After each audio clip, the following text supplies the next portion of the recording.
বকনে আলোচনা করেছ মা।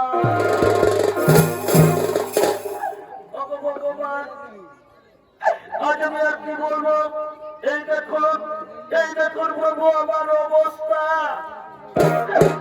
আজ আমার পুত্র দেবরাজিন্দ্র আজ আমার গর্ভের সন্তানকে পৃথিবীর আলো দেখতে দিল না। আজ আমার গর্ভের সন্তানকে গর্ভেই নষ্ট করে দিল। ভগবান আপনারা বিচার করুন, আমি কি দোষ করেছিলাম যে আমার গর্ভের সন্তানকে পৃথিবীর আলো দেখতে দেওয়া হলো না?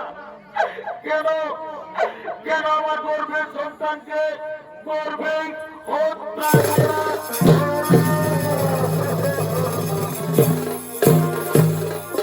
সঙ্গে সঙ্গে ব্রহ্মদেব বললেন, হে ভোলেনাথ, হে বুড়া বাবা, যেভাবে কপট কুচক্রী দেবরাজেন্দ্র দ্বিতীয় গর্ভের সন্তানকে হত্যা করছে, এর কি ন্যায় বিচার হবে না বুড়া বাবা?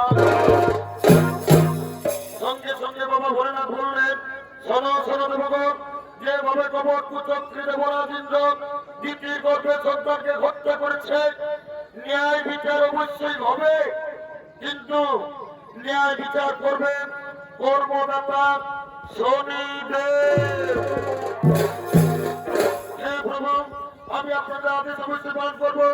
আমার কাছ থেকে দেবরাজেন্দ্র কিছুদিন রেহাই পাবে না।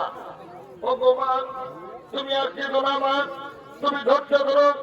আমি ন্যায় দাতা সূর্যপুত্র শনিদেব আমার কাছ থেকে কেউ কোনোদিন রেহাই পায়নি, দেবরাজেন্দ্র রেহাই পাবে না। সরো সরো দেবগণ, বিলম্বে না হয়ে প্রয়োজন, এবার চলো নিজ নিজ আলোয় করি ভগবান।